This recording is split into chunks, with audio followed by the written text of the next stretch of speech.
Que conduta o senhor sugere para quem tem um dependente químico na família? Como a pessoa pode ajudar um familiar de forma eficaz?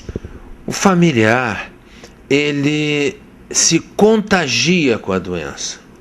Porque, basicamente, um dependente é um cidadão que perdeu o controle da própria vida.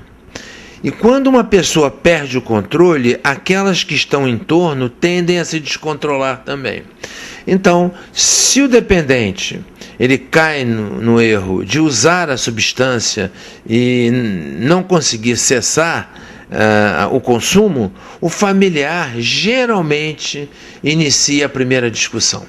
O familiar que, veja só, ama uma pessoa, que ele quer ajudar e que a pessoa não aceita que tem a doença, que quer ajudar e a pessoa diz que ele próprio, familiar, é o culpado, que ele quer conversar com o seu parente e esse parente o enrola o tempo todo e que finalmente o agride dizendo que ele próprio é que é o doente. Na verdade, a família toda está doente e a família deve procurar. Eu dei 2 endereços gratuitos para isso. Um são os Narcóticos Anônimos e para os familiares o Naranon. Está na lista de informações dos telefones.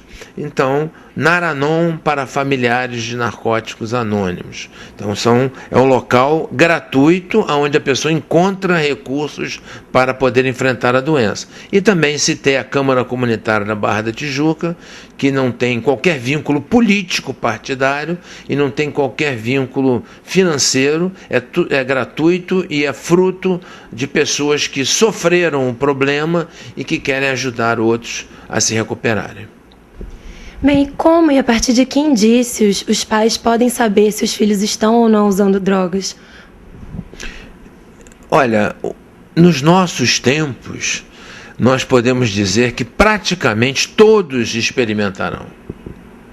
Todos experimentarão algum tipo de substância química. O álcool, o tabaco, e que são ilícitos para menores de 18 anos, porém, como não há uma fiscalização efetiva disso, nós vemos crianças e adolescentes bebendo e fumando.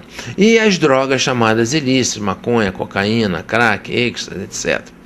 Então, basicamente, é quase certo que todos experimentarão.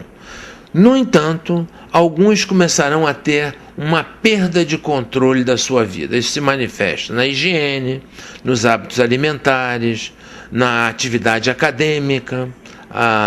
O jovem vai perdendo a sua capacidade de estudar, de se envolver academicamente, nos esportes, em atividades alternativas, teatro, culturais, atividades culturais de uma maneira geral. O jovem vai abandonando atividades esportivas, culturais. Então, se ele é um surfista, ele às vezes começa a ir na praia, para com a prancha, fica fumando um baseado e não vai pegar onda.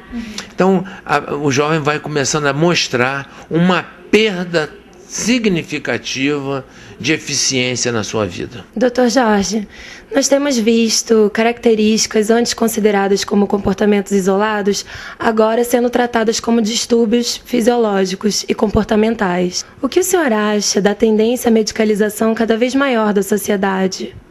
Esse é um ponto muito importante, porque envolve toda uma questão de saúde pública. Se nós levarmos em consideração que há uma enorme demanda por tratamentos na área de psiquiatria e que existem poucos psiquiatras disponíveis e poucos serviços disponíveis, então nós chegamos a um ponto em que há uma necessidade de atendimento muito veloz. E em alguns momentos isso leva a um excesso de medicalização, porque o profissional prefere às vezes errar por excesso do que por omissão. Então, realmente há esse risco.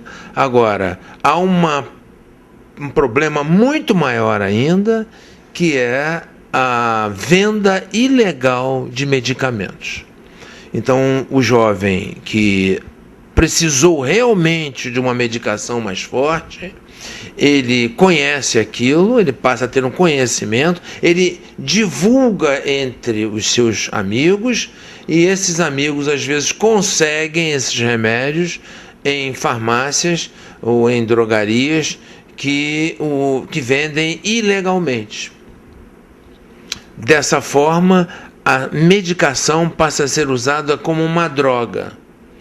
Então, é preciso ter muito cuidado com isso, porque a associação, então, de remédios, às vezes potentes, com álcool, podem produzir misturas de potencial bastante grave. Por favor, se há um ponto importante nessa nossa conversa, é lembrar que a mistura de álcool com remédios pode conduzir muito rapidamente à morte. Não é um problema da psiquiatria a mistura de álcool com remédios quando há uma emergência. É uma preocupação dos intensivistas, daqueles que trabalham em CTIs. Porque o jovem, quando mistura álcool com remédios, ele se expõe a situações de enorme gravidade que podem levar rapidamente à morte. Bem, Dr. Jorge, muito obrigada pela sua participação no nosso programa. Olha, quem agradece sou eu. Eu quero lembrar aos telespectadores que dependência química é uma doença crônica, progressiva e fatal. Se em algum momento você perceber que o seu uso de substâncias químicas está lhe causando algum problema, procure ajuda. Muito obrigado. Obrigada. Voltamos ao Fala Madrugada.